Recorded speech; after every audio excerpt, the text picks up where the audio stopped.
Olá, sejam bem-vindos à nossa aula de controle químico de plantas invasoras.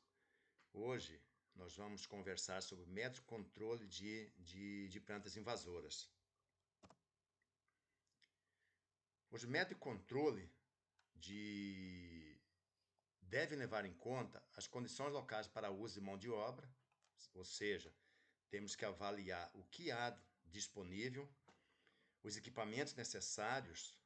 Vai ser com um pulsador costal, uma aplicação mecanizada. No nosso caso aqui no Mato Grosso, para ganoescultura, sempre uma aplicação mecanizada, né? Com pulsadores de arrasto, né? Ou, na sua grande maioria, os autos propelidos. A aplicação costal geralmente era mais utilizada para olerícolas, assim, para agricultura em menores áreas, tal. Geralmente se utiliza o que é uma aplicação costal. Devemos levar em consideração também os aspectos ambientais, ou seja, devemos nos preocupar aí com a proteção de mananciais, ou seja, existe uma legislação brasileira, tá, que regulamenta isso. Até quantos metros próximos de mananciais de água nós podemos aplicar. Então é muito importante se atentar para isso. E também a relação custo-benefício, ou seja, os aspectos econômicos.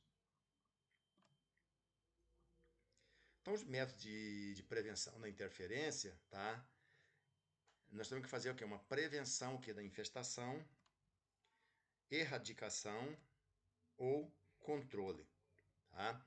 Prevenção à infestação então, tem por objetivos prevenir a introdução de novas espécies na área, procurar evitar também o seu estabelecimento e também evitar a sua disseminação. Como nós vimos lá na aula lá de biologia de plantas daninhas, então nós vimos lá que muitas espécies têm muita facilidade para disseminar, muita facilidade para se estabelecer em determinadas áreas, né? Então nós temos que procurar evitar isso aí, tá? Por exemplo, vamos pegar aí o carrapicho, por exemplo. Carrapicho é timbete, né? Tá presente na área ali, se tiver com semente, o próprio técnico circulando ali pela área, a sua semente vai grudar na roupa ali do técnico, e quando esse técnico deslocar para outra área, tá? Pode estar espalhando essa planta daninha. Também temos aí o picão também, mesma coisa também. Então a prevenção à infestação, tá? Então, ou seja, evitar a produção de sementes, limpeza de máquinas e equipamentos, tá? Então sempre que for passar de uma área para outra, então é sempre muito importante limpar bem esses equipamentos, evitar a introdução de desenvolvimento e reprodução de espécies estranhas e evitar também a disseminação por animais, né? Então hoje é muito comum a integração aí lavoura-pecuária, tá? Mas isso também pode contribuir aí para estar disseminando espécies plantas daninhas para outras áreas, para outros talhões, né? Então a prevenção à infestação, ela tem como objetivo básico aí manter livre de pragas invasoras, margens de carreadores, canais de irrigação, beira de córregos, jardins, viveiros, etc. Devemos também controlar os focos de infestação e utilizar sementes de elevada pureza. Então, muito importante que se utilize sementes boas, sementes certificadas, tá? Para evitar que elas estejam contaminadas com sementes de plantas invasoras, principalmente aquelas espécies de difícil controle. Existem também as legislações federal e estadual, que regulamenta a entrada de sementes no país ou no estado, a comercialização interna, limites toleráveis de sementes de plantas daninhas e listas de sementes proibidas por cultura. Ou seja, tem espécies de plantas daninhas, tá, que não pode aparecer nenhuma semente no lote dessas plantas daninhas no lote de sementes da cultura. Por quê? Porque senão ela vai condenar esse lote. E aí Nesse caso, o prejuízo seria muito grande, né? Porque você faz uma produção, tá? Que será destinada a sementes, e caso esse lote seja condenado, certo? O prejuízo é muito grande. Por quê? Porque você teve um custo ali muito alto. Você teve um custo muito alto. E aí, para vender essa produção ali, que seria para semente, vender como grãos, tá? Você vai ter seria muito prejuízo aí para o produtor. Então tem que tomar muito cuidado. Então nós temos a legislação federal aí e também estadual que regulamenta isso. No caso, a legislação federal é do Ministério da Agricultura, Pecuária e Abastecimento, né, do MAPA, e geralmente no estado quem trata desses assuntos aí, no caso, seria aqui no caso do Mato Grosso, é o INDEA. Então, é, então a lei, certo? Então o decreto 10.586 de 18 de dezembro de 2020 regulamentou a lei 10.711 de 5 de agosto de 2003, que dispõe sobre o Sistema Nacional de Sementes e Mudas, tá?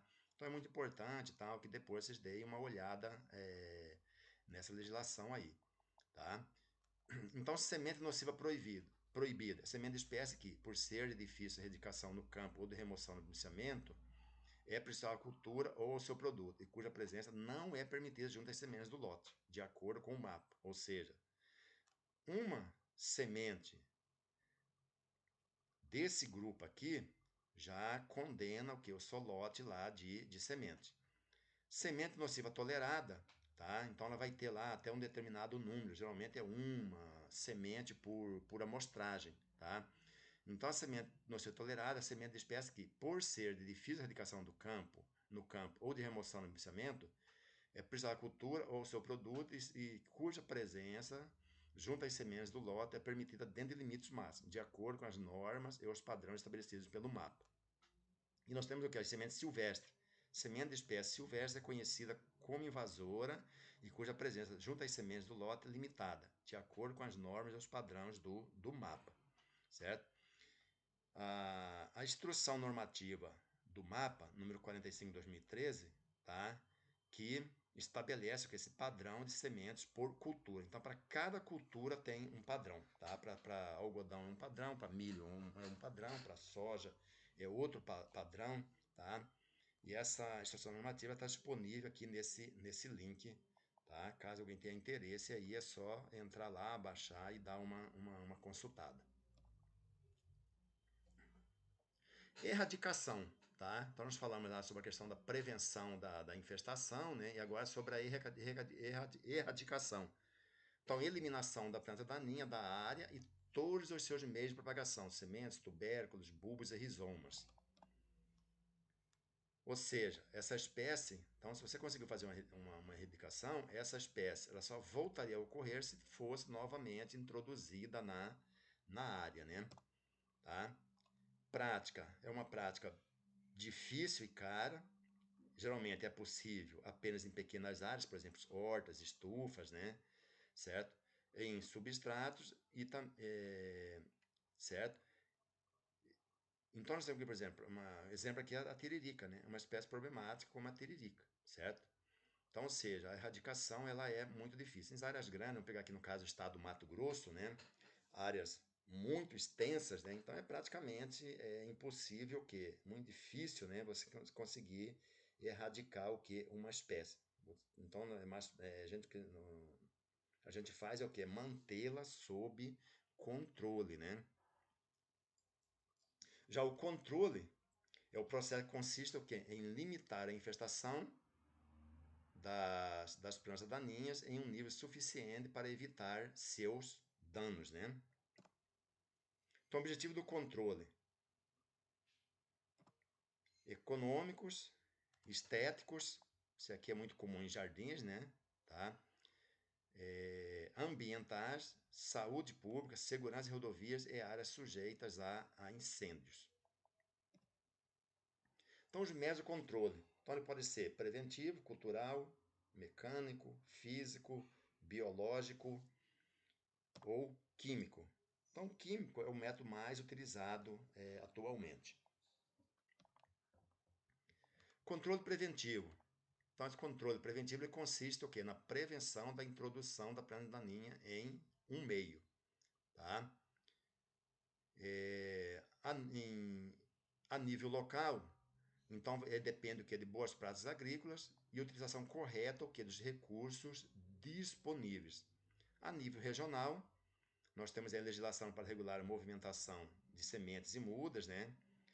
Temos o que também a questão da fiscalização do transporte de mudas, sementes ou máquinas e fiscalização o que de propriedades.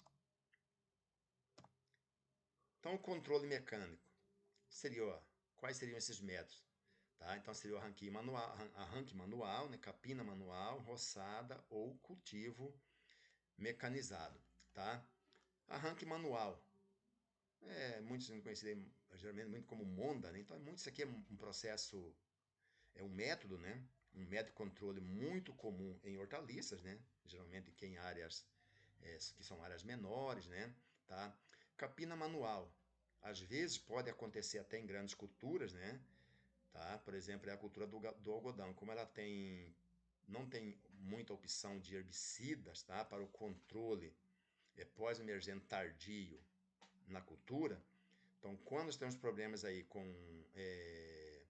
algumas plantas remanescentes aí, tem que se fazer o que? A capina manual para controlá-las. Principalmente o que? Na linha de semeadura. Então, essa prática aqui ela foi muito comum, principalmente aí na década de 90, tá?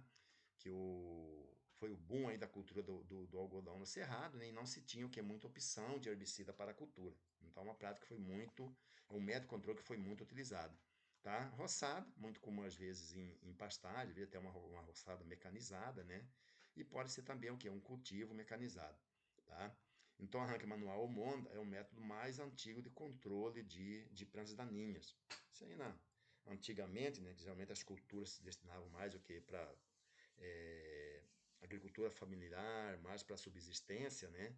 Então, e também porque não se tinha também naquela época lá a opção, né, de herbicidas tal para se fazer um controle químico, né? Então, o controle mecânico, tá? E a capina manual ainda é bastante utilizada. Então, é aquilo que a gente já comentou anteriormente. Vai depender o que da situação, certo? Desvantagem do controle mecânico: baixa eficiência em período chuvoso, certo? Dependendo aí da espécie planta daninha, vamos pegar, por exemplo, a beldroega, que ela é uma planta bem suculenta, né? Então, ou seja, um controle mecânico dessa espécie no período chuvoso simplesmente só vai mudar de local, porque ela não vai morrer, tá? É também ineficiente no controle de plantas daninhas que se reproduzem por estruturas vegetativas, tá? Por exemplo, aí tiririca e várias outras espécies. E também não possibilita o controle que é nas linhas. Então, são as desvantagens do controle mecânico, tá? Controle biológico é a utilização de organismos vivos, né, para matar, controlar o crescimento, expansão profissional e ou reduzir a capacidade competitiva de uma ou mais espécies de plantas daninhas. Tá? Então, o controle biológico ele é restrito às pressões promovidas pelos predadores e pelos parasitas. Tá? Quais são os parasitas? Fungos, insetos, bactérias, ácaros, mamíferos, vírus, né? Tá? E peixes, certo? Então, o peixe é muito comum, né? Isso aqui, algumas espécies de peixe que faz o controle o que de plantas daninhas, principalmente invasoras, né? Principalmente o que em represas, né? Principalmente represas o que de usinas hidrelétricas. E pode ter também o que um efeito alopático. Quando a gente falou lá no início lá, né, acho que não, se não me engano, acho que primeira, segunda aula, a gente falou sobre a questão do efeito alopático, que as plantas as espécies desenvolvem, elas produzem algumas substâncias fenólicas que inibem, tá? Que podem inibir o desenvolvimento de outras espécies. Então, o controle biológico. Controle biológico não é um método bem estudado ainda, tá? Porém, o efeito prático é inegável. A dificuldade, tá, de se utilizar esse método que é o quê? Devido à sua especificidade, ou seja, ele é específico para uma determinada espécie, né? Ele não tem um amplo espectro de ação. Então, isso é uma limitação desse método de controle biológico. Método cultural consistem em usar qualquer condição ambiental ou procedimento que promova o crescimento da cultura, tá? Então, objetivos: quebrar o ciclo de vida das espécies daninhas e diminuir os efeitos danosos das plantas daninhas. Então, método cultural, então são práticas que evitam a proliferação de plantas daninhas. Que práticas são essas? Correto manejo da água, por exemplo, áreas irrigadas. Então, isso aqui é muito comum, né? Em áreas irrigadas, principalmente por inundação, né? É muito utilizado aí nas regiões produtoras de arroz no Rio Grande do Sul, tá? Arroz irrigado por inundação. Então, também já contribui aí o que? Para o controle das plantas daninhas. Um correto manejo do solo, certo? No preparo e compactação, solos compactados, eles favorecem o aumento de algumas espécies daninhas, certo? Tem algumas espécies daninhas que desenvolvem melhor em solos compactados, tá? Rotação de culturas, certo? Rotação de culturas, variação do espaçamento entre linhas, seja, menores espaçamentos, a cultura vai fechar aquelas entrelinhas num período de tempo menor, tá? Fazendo ali um efeito supressor nas plantas daninhas, consequentemente evitando que ela se desenvolva, tá? E a cultura levando aí uma certa vantagem em relação às plantas daninhas. E também o uso de cobertura vegetal. Então, seja, cada cultura geralmente é infestada o quê? Por espécies daninhas que possuem exigências semelhantes às suas, tanto que por nutriente, luz, né? Ou apresentam os mesmos hábitos de crescimento, ok? Então, exemplo aqui, caruru rasteiro em cana-de-açúcar, apaga-fogo em milho, né? Tá? Então, o método cultural, ele baseia-se em dois princípios gerais. Primeiro, as primeiras plantas que ocupam uma área tendem a levar vantagem na captura dos recursos do meio. Então, ela vai também levar o que? Uma vantagem, certo?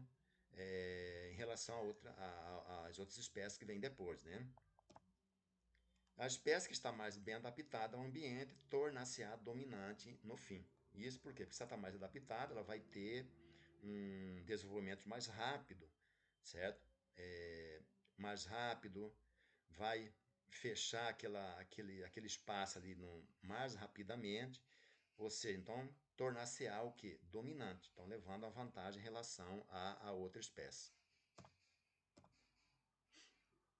Então, algumas práticas aqui muito importantes que são do manejo cultural, então devemos usar o que? Sementes de boa qualidade, adaptação da cultura ao solo, né, à região, tá? Então, por isso que se faz aquele estudo, né? Toda vez que se lança uma cultivar nova, é feito o que? O ensaio nacional dessas cultivares, né, para ver em quais regiões elas vão se adaptar, tá?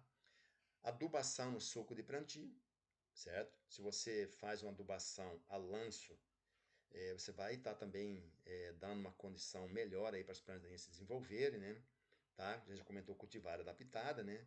Cobertura verde, certo? Que eleva a quantidade de micro-organismos no solo, eliminação de sementes dormentes, preservação e perda de viabilidade. Então, manejo cultural aqui, tá? Então, exemplos, né?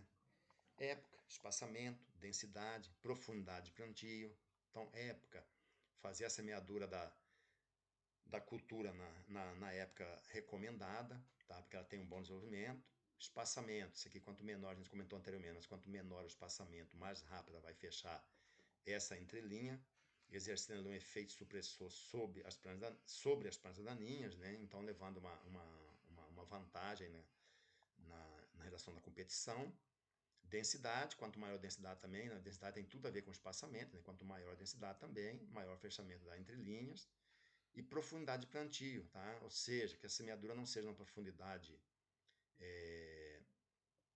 muito grande, né? Para quê? Porque essa semente ermija, essa semente germine e a emergência ocorre o quê? Rapidamente, tá? Rapidamente, para que a cultura saia na frente aqui das plantas daninhas, tá? Fazer um bom manejo de pragas e doenças, cobertura vegetal e rotação de culturas, tá? e manejo de pragas daninhas na entre safra. Então, isso aqui é muito importante, principalmente para evitar o que? Aquela disseminação das pragas daninhas, evitar principalmente que essas pragas daninhas produzam, né, sementes no período entre safra. E aí, quando começar o período de chuvoso, né, essas sementes vão germinar, tá? E vão ter uma certa vantagem em competição com a cultura, tá? Então a gente já comentou aqui a questão de áreas totalmente fechadas, né? Então, por exemplo, gramados totalmente fechados. Dificilmente você vê uma alta infestação de pragas daninhas nesses gramados, né? Um outro método também seria o controle físico, né? Que consiste no controle de pragas daninhas com agentes físicos, né? Tá? Então, o uso da inundação, a gente já comentou lá anteriormente, mas muito comum em arroz irrigado. Tiririca, grama seda, capim quicuio, né? Tá? Que geralmente são controladas essas áreas inundadas. Tá? Cobertura do solo com filme plástico ou cobertura vegetal, né? Se aqui é cobertura do solo com filme plástico, muito comum em olericultura, né? Produção às vezes de algumas frutíferas, como morango, por exemplo, né? Tá? E em algumas situações também até a queima, que é da vegetação infestante, né? Certo? Só que essa questão aqui da queima, a gente tem que tomar muito cuidado aí com a questão ambiental, né? Tá? E aqui, o método que é mais utilizado é o controle químico, certo? Então, o controle químico, ele se baseia o quê? No uso de substâncias químicas denominadas herbicidas, que atuam inibindo os processos de germinação, brotação, emergência das espécies sensíveis, bem como matando, eliminando a parte aérea ou paralisando o crescimento de plantas estabelecidas. Tá? Então, esse é o controle químico. Então, o controle químico seria o que? Através do uso de herbicidas. Então, vantagem, né, do controle químico. Grande rendimento da operação, com menor gasto de maquinário e mão de obra. Controle mais eficiente e uniforme. Não causa lesões mecânicas do sistema radicular da cultura, né? Tá?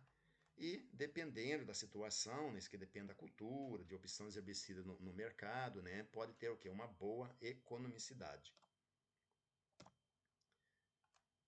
Também, uma outra vantagem aqui, né, tem do controle químico, uma maior flexibilidade quanto à época de aplicação, facilitando a distribuição de serviço na propriedade, possibilidade de uso em períodos chuvosos, né, tá? Então, essa é uma vantagem em relação lá, por exemplo, em relação ao controle mecânico, né, tá? Viabiliza o uso de menores espaçamentos, controla a propagação vegetativa, tá? E controla também plantas de propagação vegetativa, certo? Desvantagens do controle químico, custo mais elevado em algumas situações, certo? Então, aqui a gente comentou ali, né? Boa economicidade, então vai depender. Isso é muito relativo, tá? Possibilidade de ocorrência de fitotoxicidade na cultura, né? Então, é muito comum, né? A gente ter problema de ocorrência de fitotoxicidade na cultura. Essa fitotoxicidade, ela pode prejudicar a produtividade dependendo do nível dessa fitotoxicidade, certo? Período residual longo de alguns produtos, tá? Que pode prejudicar culturas em sucessão, né? Certo? Então, ocorre muito também na cultura do algodão, né? Tá? Geralmente ela tem muito problema que é de fito, certo? Que às vezes ela vem logo em seguida a colheita da soja, né? E ainda há resíduo produto no solo, e esse produto, geralmente, de repente é recomendado para a soja, mas não é recomendado, não é seletivo para a soja, mas não é seletivo para a cultura do algodão, então pode causar o que? Uma fitotoxidez na cultura. Essa fitotoxidez vai ser prejuízo, vai dar prejuízo, vai causar dano econômico? Vai depender da intensidade dessa fitotoxicidade. Pode causar também a toxicidade ao homem, animais em meio ambiente, tá? Dependência de condições de clima e o solo para o bom funcionamento, né? Tá? Requer que seja uma condição, geralmente requer o quê? Uma condição climática, né? Tá? Temperatura e umidade boa, né? Para que tenha um bom efeito, tá? E pode, tá, como desvantagem também, que pode promover aqui uma seleção que é de espécies tolerantes ou resistentes. Então, isso aqui hoje é um problema sério, né, de plantas daninhas resistentes a herbicidas. Então, já temos aí no Brasil várias espécies resistentes. Tá? Numa próxima hora a gente vai estar falando sobre isso. Espécies de plantas daninhas resistentes a herbicidas no Brasil. Desvantagem também, necessidade de equipamento apropriado, né? Por exemplo, pulverizadores, né? Tá? Disponibilidade do produto local e para armazenamento, exige melhor nível de conhecimento para uso. Tá? Então, ou seja, uma das desvantagens aí, né, do controle químico, que exige o quê? Um preparo técnico melhor, né? Vamos colocar aí. Se de repente comparado com o método físico, comparado aí com o método mecânico, né? Ou o método manual, tá? Então, ou seja, pontos importantes na escolha de um tratamento herbicida. Então, as espécies invasoras devem ser suscetíveis ao ingrediente ativo, tá? Então, isso aqui é muito importante para a gente fazer a escolha do herbicida. Então, dependendo aí da cultura, nós temos aí vários ingredientes ativos disponíveis no mercado, certo? Mas o importante é que a gente faça aqui uma boa escolha, tá? Para aquelas espécies transdaninhas, aquelas espécies invasoras, e também em função o que do estágio de desenvolvimento dessas plantas daninhas também, tá? Então, na definição das espécies mais importantes, considerar a competitividade, densidade, potencial de interferência na colheita, espécies proibidas para realização de sementes, etc. Tá? Característica dos talhões, principalmente teor de argila e matéria orgânica, de modo geral, maior capacidade de troca catiônica do solo, vai exigir o que? Uma maior dosagem de herbicidas residuais. Tá? E alguns produtos não podem ser usados em solos com baixa CTC, baixa matéria orgânica, né? Geralmente são o quê? Produtos, né? Que são muito solúveis, né? Que lixiviam muito no solo. Por quê? Porque esses produtos, tá, ele vai movimentar muito no solo, né? Solo, por exemplo, mais arenosos, né? Podendo acarretar o quê? Contaminação do lençol freático e até cursos d'água, né? Tá? Então, alguns produtos não podem ser usados em solos com baixa capacidade de troca catiônica ou solos com baixo teor de argila. Então, continuando aqui, né? Pontos na escolha de um tratamento herbicida. Então, características dos produtos, espectro de ação e condição de seletividade. Então, ou seja, pode diferir entre cultivares de mesma espécie, tá? Exigências e restrições quanto a solo e clima, né? Então a gente já comentou ali principalmente quanto a solo, por exemplo, questão da textura do solo, né? Então alguns herbicidas não são recomendados, né? Facilidade e custo de aplicação, ou seja, e a questão da toxicologia também. E muito importante também, tá? Uma característica muito importante aqui, certo? Um fator aqui muito importante na escolha de tratamento com herbicida seria o que? A compatibilidade em caso de misturas, tá? A gente vai também, mais para frente, estar comentando sobre isso aqui, certo? Compatibilidade de misturas entre herbicidas. Formulação, ou seja, período residual, né? Tá? Então, isso aqui é importante porque limitações para cultura de sucessão, rotação, certo? Existência de ciência técnica na região por parte do fabricante das revendas e custo final do tratamento. Então, são pontos aí importantes, tá? Que a gente tem que levar, deve se levar em consideração quando vai fazer a opção aí de um tratamento com herbicidas. Agora, quais são as causas de falhas mais frequentes? Herbicida errado para a cultura ou plantas invasoras, né? Tá? De repente usar aqui um herbicida que não tem um bom controle para uma determinada espécie, certo? Então sempre atentar aí com a pesquisa, né? Tá sempre buscando mais informações, tá? Hoje, principalmente essa questão aí de plantas daninhas resistentes, né? Então tem que se buscar informação, qual herbicida mais recomendado, qual seria o melhor herbicida para fazer o controle daquelas plantas invasoras. Outra questão importante também, erro na definição da dosagem, né? Tá? De repente uma dosagem errada pode causar aí uma falha no controle, né? Erro na dosagem por falha na calibração ou aplicação, né? Tá? Ou seja, a calibração mal feita aí do pulverizador, né? Tá? De repente você fez a calibração errada, tá jogando o quê? Uma quantidade menor de ingrediente ativo do que o recomendado, então você pode ter uma falha que aí no controle. Problemas climáticos, como falta ou excesso de chuvas, né? Por exemplo, geralmente os herbicidas pré-emergentes, né, eles requerem umidade no solo para que ele funcione bem, ele requer o que? Umidade no solo, tá? Aplicação em época imprópria, por exemplo, de repente você está fazendo a aplicação aí num estágio de desenvolvimento das plantas daninhas que não era mais recomendado para aquele produto, né? Tá? Então, isso que a gente vai estar vendo aí mais para frente, quando a gente for tratar mais especificamente sobre os herbicidas, né? Tá? Um fator muito importante também, que pode estar causando aí uma falha que é de controle.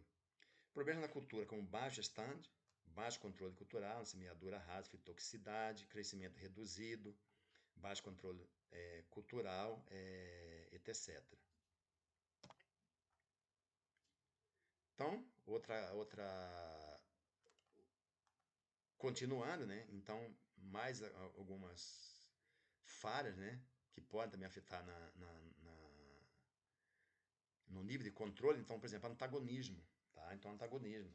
Então, quando isso aqui é muito pode acontecer que quando você faz mistura o que de herbicidas, de diferentes herbicidas, né? Tá? Então pode neutralizar o efeito do outro, certo? Falta ou adjuvante inadequado, então sempre se atentar, né, para a questão do uso de adjuvante ou não. Geralmente, quando é preciso adjuvante, o fabricante recomenda no rótulo do produto. E também volume de cauda inadequado, que a gente até já comentou lá anteriormente, né? Porque se você de repente está jogando aí um volume de cauda, certo? Ou seja, menor do que o indicado, então você vai estar jogando uma quantidade a menos do ingrediente ativo. Então você pode ter uma falha no controle. Então, é muito importante avaliar o controle durante o ciclo da cultura, ganhando experiência com o produto e estudando formas de melhorar o programa de controle para a safra seguinte. Então é muito importante a gente sempre estar ali na lavoura, observando. Fez uma aplicação de herbicida, tá? Esperar, né, aquele tempo ali recomendado, né, mínimo para você voltar a entrar na área, e lá na área fazer uma avaliação, tá? Se teve alguma falha no controle ou não, certo? Para ir adquirindo a experiência, né, para os anos seguintes. Então, um procedimento útil para as avaliações consiste em deixar pequenas áreas sem tratamento na lavoura. Isso aqui é meio relativo, né? Tá? Você deixar ali pequenas áreas sem tratamento, tá? Pode estar causando o quê? Um prejuízo, né, na produtividade, e também pode servir como um foco que é de disseminação para aquelas espécies plantas daninhas, tá? Então, eles dizem isso porque facilitar as comparações em área, ou seja, essas áreas sem controle funcionariam como uma área testemunha, para você comparar essas áreas com as áreas que foram tratadas. Então, aqui alguns conceitos, né? Manejo, controle e erradicação, né? Então, manejo é a combinação de uma forma racional de medidas preventivas com medidas de controle, minimizando a competição com a planta cultivada, tá? Controle é a utilização de medidas específicas para minimizar a competição das plantas daninhas, tá? Então, você vai fazer um controle para evitar que essas plantas invasoras causem o quê? Algum dano econômico na cultura, né? Na produtividade aí da cultura, certo? Às vezes não só produtividade, como a gente comentou anteriormente, também a questão o quê? Do risco de contaminação aí de lotes de sementes, né? Com sementes de plantas invasoras, né? Então, esse aqui um tipo de manejo muito importante também, que é o manejo integrado de plantas daninhas, tá? MIPD, tá? Então, o manejo integrado de plantas daninhas é o quê? É uma integração efetiva, ambientalmente segura e socialmente aceitável de taxas de controle que reduzem a interferência das plantas daninhas abaixo de um nível econômico de injúria, tá? Então, seria o quê? Então, esse manejo integrado de plantas daninhas é você fazer o quê? Uma associação entre o quê? Os diferentes métodos de controle, certo? Então, tá aqui, né? É a associação de vários métodos e estratégias de controle. Então, o MIPD, né? Então, facilita o controle de plantas daninhas durante todo o ciclo da cultura. Então, exemplo de abordagem dessa natureza. Tá? Então, exemplos aqui. Use dose reduzida de herbicidas. Tá? Então, é muito comum, às vezes, o pessoal fazer o quê? Uma aplicação sequencial de herbicidas, né? Pega aquele herbicida, divide aquela dose e faz o quê? De repente, sei lá, uma aplicação aí com... Faz uma aplicação, 7 dias depois, faz uma aplicação com a metade da dose, 7 dias depois faz outra aplicação o quê? Com o restante da dose, com a outra metade da dose. Então, geralmente, para alguns produtos, dá um controle muito bom. Tá? Opções para o controle cultural, identificação das espécies, certo? Então, ou seja, é muito importante que se faça também o levantamento das plantas daninhas, né? Então, às vezes, é muito comum alguém chegar e perguntar para a gente: qual herbicida que eu devo usar para a cultura da soja? Não, herbicida para a cultura da soja você tem várias opções. O que nós precisamos saber quais as espécies de plantas daninhas que você tem na área, tá? Aí nós vamos saber qual é o herbicida mais recomendado. E essa informação você vai obter o que? Através do levantamento das plantas daninhas na área. Tá? Então, a gente já falou aqui também a questão da rotação de cultura, né? Densidade da cultura e espaçamento. Que até, inclusive, já comentamos aí anteriormente, quando a gente falou lá a questão aqui, daqueles métodos de controle lá.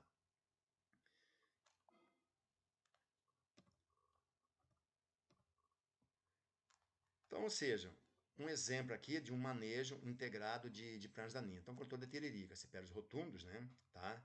Então, uso do herbicida sistêmico para dessecação pré-plantio, né? Tá? Então, ou seja, você vai fazer uma dessecação, tá? Antes do plantio, certo? Aí depois você vai fazer o que? Um uso do plantio direto, sem revolvimento do solo, adoção de cultura altamente competitiva por luminosidade, certo? Como, por exemplo, aqui o milho, né? Tá? Então, qual seria o resultado, tá, desse manejo aqui? Redução da população de tiririca nos primeiros 30 dias em função do residual do herbicida, tá? Sombreamento do solo pelo milho, redução da capacidade de brotação de tubérculos presentes no solo e pouca interferência da planta daninha no desenvolvimento do milho. Então, seriam os resultados aí provenientes aí do manejo integrado de plantas daninhas. Então, o manejo integrado de plantas daninhas, quanto maior a integração dos diferentes métodos discutidos, mais eficiente, econômico e seguro será o controle das plantas daninhas. Ok, pessoal? Então, essa é a nossa aula de hoje, tá? Qualquer coisa aí, estamos à disposição de vocês. Caso tenha alguma dúvida, estaremos sempre à disposição.